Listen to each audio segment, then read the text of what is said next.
Dear students, मैं हूं doctor Shashi Chawla, associate professor home science, government Meera girls college Udaipur.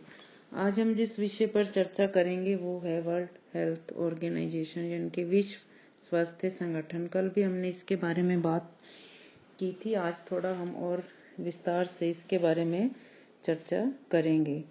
तो विश्व स्वास्थ्य संगठन क्या है, कल भी आपको बताया था। कुछ और विस्तार से चर्चा बाकी है जो हम आज थोड़ा रिपीट करेंगे और थोड़ा वापस इसके बारे में मैं आपको बताऊंगी। तो सबसे पहले ये है कि जो विश्व स्वास्थ्य संगठन WHO जो है, संयुक्त राष्ट्र के 16 विशिष्ट अभिकरण हैं यानी कि स्पेशलाइज्ड एजेंसीज हैं, जिनमें से ये भी एक है। कल भी आपको बताया था, इसका प्रमुख उद्देश्य जो है विश्व स्वास्थ्य में उन्नति लाना है, यानी कि विश्व का जो स्वास्थ्य है उसमें सुधार लाना है, उसके स्तर को ऊंचा उठाना है। ये इसका प्रयास हमेशा रहता है।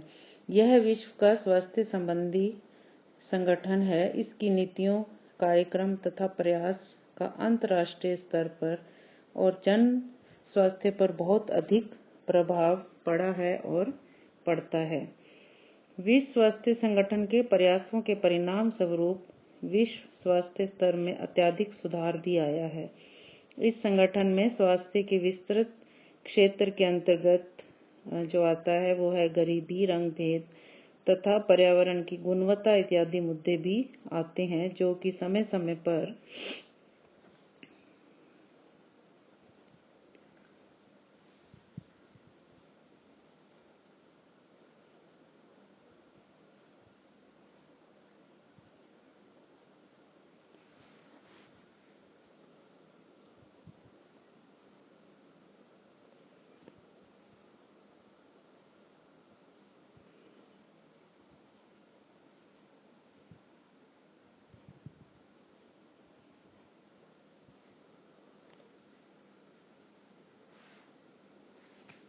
मैं फिर से रिपीट करूंगी। विश्व स्वास्थ्य संगठन के प्रयासों के परिणाम स्वरूप विश्व स्वास्थ्य स्तर पर काफी सुधार आया है और इस संगठन में स्वास्थ्य के विस्तृत क्षेत्र के अंतर्गत गरीबी है, रंग भेद तथा पर्यावरण की गुणवत्ता इत्यादि मुद्दे आते हैं और ये समय समय पर अनेक प्रकार के इसमें विवाद भी देखे जाते हैं, लेकिन इसका जो मुख्य उद्देश्य है, इसका जो एम है, इन विवादों को ध्यान में रखते हुए भी प्रयासरत रहता है और स्वास्थ्य स्तर में हमेशा जो है ये जीवन स्तर में सुधार करने का प्रयास करता है और उसमें सफलता जो है देखी जाती है। और इसका लक्ष्य लोगों के जैसा कि जीवन स्तर में सुधार कर उन्हें हर तरह की बीमारियों तथा गरीबी से दूर रखना है तथा उन्हें विशिष्ट स्वास्थ्य सुविधाएं भी उपलब्ध कराना है और इसमें ये जो है प्रयासरत रहता है और सफलता भी प्राप्त करता है।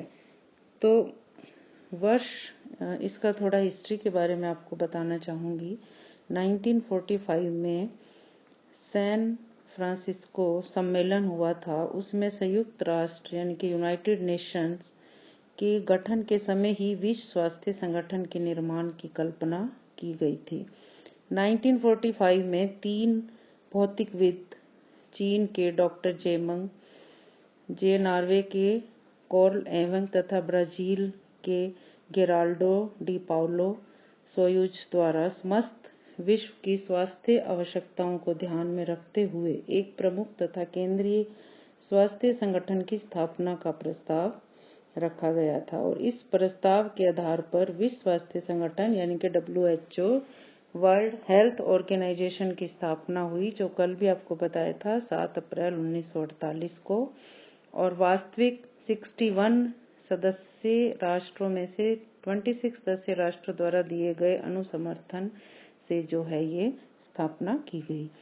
विश्व स्वास्थ्य संगठन का जो मुख्यालय है आपको बताया था जेनेवा स्विट्जरलैंड में स्थित है और इसके 6 क्षेत्रीय कार्यालय हैं, जो कहाँ कहाँ पर हैं आज आपको बताते हैं। अफ्रीका में हरारे है, यूरोप में कोपेनहेगन और नई दिल्ली का आपको बताया था दक्षिण पूर्वी एशिया।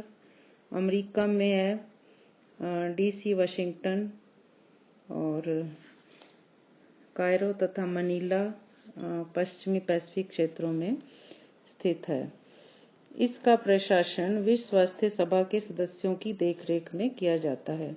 ये सदस्य जो हैं सभी वर्ष 2005 तक के आंकड़ों के अनुसार जो है 192 सदस्य राष्ट्रों द्वारा भेजे गए प्रतिनिधि ही होते हैं। विश्व स्वास्थ्य सभा द्वारा एक कार्यपालक दल का चुनाव किया जाता है, जिस दल में से एक ही व्यक्ति को संगठन के निदेशक यानी कि डायरेक्टर जनरल के रूप में मनोनीत किया जाता है और सभा द्वारा उसका चुनाव अंतिम रूप से किया जाता है। विश्व स्वास्थ्य संगठन के निदेशक का कार्यकाल जो है कुल 5 वर्ष का होता है। फिर 1948 में विश्व स्वास्थ्य संगठन की प्रमुख जो वास्तविक प्राथमिकताओं में जो थी वो मलेरिया, मातृ तथा शिशु स्वास्थ्य, ट्यूबरकुलोसिस, यौन रोग, पोषण यानी कि न्यूट्रिशन तथा पर्यावरण स्वच्छता इत्यादि विषय इसमें सम्मिलित थे। इसके अलावा कुछ अतिरिक्त विषय भी इसके अंतर्गत लिए गए थे। वो थे जन स्वास्थ्य, कल्याण, प्रशासन, परजैविक तथा विषाणुजनित बीमारियां तथा मानसिक स्वास्थ्य इत्यादि। विश्व स्वास्थ्य संगठन उन सभी अंतर्राष्ट्रीय स्वच्छता आयोगों के प्रयासों के परिणाम के रूप में सामने आया जिन्हें 19वीं शताब्दी में संक्रामक रोगों की रोकथाम तथा उपचार हेतु बनाया गया था। जहां एक तरफ पूर्व में बनाए गए संगठनों का उद्देश्य किसी संक्रामक रोग को एक विशेष राष्ट्र या क्षेत्र से बाहर रखना होता था, वहीं दूसरी तरफ विश्व स्वास्थ्य संगठन का उद्देश्य किसी संक्रामक बीमारी को जड़ से खत्म करना भी होता है, फिर चाहे वह विश्व के किसी भी राष्ट्र अथवा भाग में फैली हुई क्यों न हो। 21वीं शताब्दी के प्रारंभ में विश्व स्वास्थ्य संगठन की इमरजेंसी टीम, जिसमें कि कुशल डॉक्टरों को शामिल किया गया होता है, को किसी नई संक्रमणशील बीमारी जैसे कि श्वास से संबंधी रोग है, फ्लू इत्यादि क्षेत्र में उपचार हेतु भेजा गया। विश्व स्वास्थ्य संगठन अपने सदस्य राष्ट्रों में स्वास्थ्य सुविधाएं बेहतर बनाने के लिए स्वास्थ्य सेवाओं तथा केंद्रों इत्यादि का निर्माण भी करवाता है। फिर ये है कि विश्व स्वास्थ्य संगठन के कौन कौन से प्रोग्राम्स हैं, कार्यक्रम हैं, ये क्या क्या करता है। तो विश्व स्वास्थ्य संगठन द्वारा निम्नलिखित कार्यक्रम जो हैं किए जाते हैं और उनका जो माध्यम है स्वास्थ्य सुधार तथा पोषण स्तर में वृद्धि का प्रयास करना है। पहला है स्वास्थ्य शिक्षा, हेल्थ एजुकेशन के बारे में ये प्रयास किया जाता है। इसके द्वारा हेल्थ एजुकेशन आपको पहले भी बताया था। दूसरा भोजन, खाद्य सुरक्षा एवं पोषण, इस चैप्टर के बारे में भी हमने बात की थी। तीसरा है स्वच्छ जल एवं आधारभूत स्वच्छता। फिर है टीकाकरण, स्थानीय रोगों की रोकथाम तथा उपचार, सामान्य बीमारियों तथा घावों का इलाज, अनिवार्य दवाओं की उपलब्धता इत्यादि। तो ये सभी प्रोग्राम जो हैं WHO के द्वारा क्रियान्वित किए जाते हैं। फिर इसकी जिम्मेदारियां एवं क्या क्या कार्य हैं। तो विश्व स्वास्थ्य संगठन की जिम्मेदारियों तथा कार्यों के अंतर्गत स्वास्थ्य सेवाएं सुदृढ़ करने में सरकारों की सहायता करना, प्रशासन तथा तकनीकी सुविधाओं को स्थापित एवं नियमित रूप से संचालित करना, जैसे कि महामारी विज्ञान तथा सांख्यिकी विज्ञान के आंकड़े तैयार करना, बीमारियों को पूरी तरह से खत्म करने में सहायता करना, पोषण, स्वच्छता, कार्य परिस्थितियां इत्यादि में सुधार करना। तो ये सब जो है इसके कार्य हैं। इसके अलावा भी पर्यावरण स्वच्छता में सुधार करना, वैज्ञानिक तथा कुशल व्यक्ति समूहों के मध्य सहयोग स्थापित करना, स्वास्थ्य सुधार से संबंधित अंतर्राष्ट्रीय सम्मेलन यानी कि सेमिनार, वर्कशॉप्स तथा समझौतों को प्रस्तावित करना, शोध अनुसंधान करना, भोजन उत्पाद संबंधित अंतर्राष्ट्रीय मानकों का निर्धारण करना तथा स्वास्थ्य से जुड़े मामलों में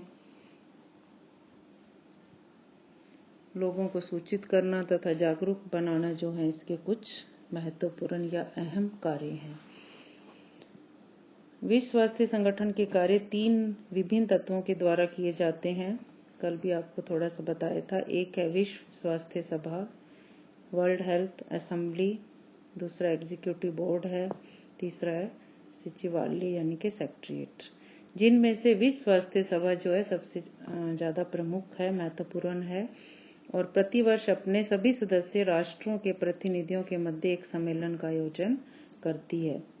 वास्तव में विश्व स्वास्थ्य संगठन एक अंतर्राष्ट्रीय सहयोगी संगठन है जो कि विश्व की स्वास्थ्य परिस्थितियों पर अपनी जो है अपनी पूरी नज़र रखता है तथा विभिन्न राष्ट्रों के स्वास्थ्य स्तर को ऊपर उठाने के लिए प्रयास करती है ताकि समस्त विश्व समुदाय की जो स्वास्थ्य संबंधी दशा है उनको बेहतर किया जा सके।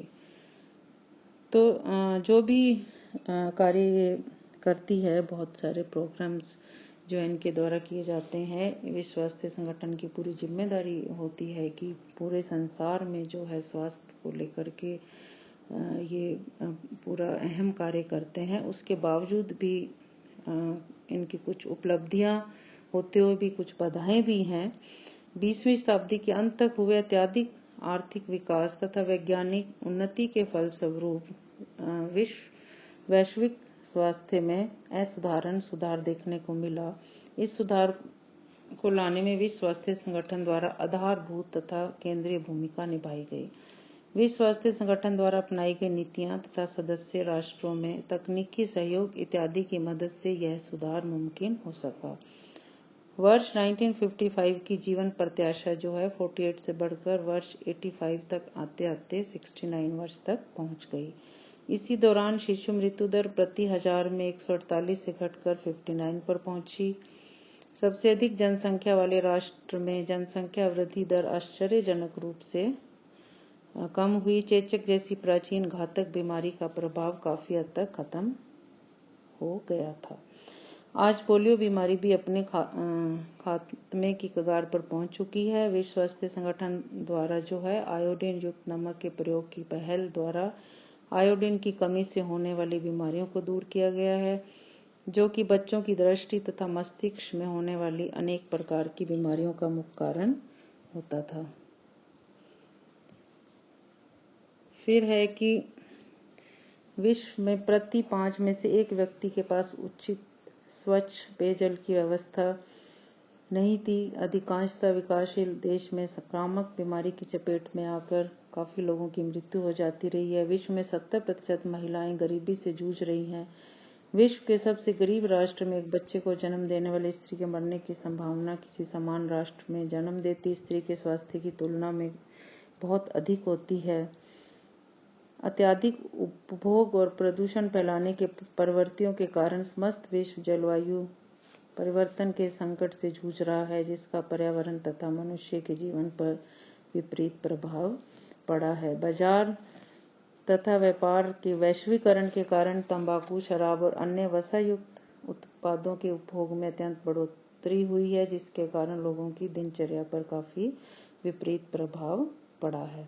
वर्ष 1978 में विश्व स्वास्थ्य संगठन तथा यूनिसेफ द्वारा संयुक्त रूप से एल्माएटा में प्राथमिक स्वास्थ्य सुरक्षा पर एक ऐतिहासिक सम्मेलन का आयोजन हुआ, जिसमें अंतर्राष्ट्रीय विकास समुदाय यानी कि इंटरनेशनल डेवलपमेंट कम्युनिटी के द्वारा प्राथमिक स्वास्थ्य सुरक्षा को वर्ष 2000 तक सभी के लिए बेहतर स्वास्थ्य को प्राप्त करने की कुंजी के रूप में स्वीकार किया गया। जब भी तकनीकी सहयोग तथा सामंजस्य की बात आती है, तब वहां पर विश्व स्वास्थ्य संगठन अत्यंत कारगर एवं प्रभावी सिद्ध होता है और जो भी चैलेंजेस या कमियां या बाधाएं या ऊपर कुछ चीजें ऐसी आई हैं जो मतलब देखने को मिली और जिनमें सुधार की आवश्यकता हुई है, तो उन सब को अपने सामने रखते हुए, उन सब का ध्यान रखते हुए जो है विश्व स्वास्थ्य संगठन काफी प्रभावी सिद्ध होता है। ऐसा तब हुआ था जब विश्व स्वास्थ्य संगठन के प्रयासों के कारण ही विश्व से चेचक जैसी मामूली परंतु जानलेवा बीमारी को भी पूरी तरह से खत्म किया जा सका। अतः इस विश्व को स्वास्थ्य की दृष्टि से रहने के लिए एक बेहतर स्थान विश्व स्वास्थ्य संगठन के प्रयासों के फलस्वरूप ही बनाया जा सका है। तो यानी कि जो इसकी जो भूमिका है बहुत ही महत्वपूर्ण है, ये बहुत महत्वपूर्ण कार्य करता है। विश्व के प्रत्येक व्यक्ति के स्वास्थ्य को लेकर के जो है बहुत ही ये जागरूक है संस्था। हर प्रयास जो है इन संस्था के द्वारा किया जाता है। तो ये है WHO के बारे में, ये क्या होता है, इसकी स्थापना कब हुई थी, क्या इसके रोल हैं, क्या कार्य हैं और क्या इसकी उपलब्धियां हैं। अगर थोड़ी बहुत बाधाएं आती हैं तो उनको भी ये स्वीकार करके उनको दूर करने की कोशिश करता है। और इसका पूरा केंद्रित रहता है हर तरह के स्वास्थ्य संबंधी सुधार को लेकर के, यानी कि केंद्रीय भूमिका जो है निभाने का प्रयास करता है। तो ये बहुत ही महत्वपूर्ण संस्था है। Thank you.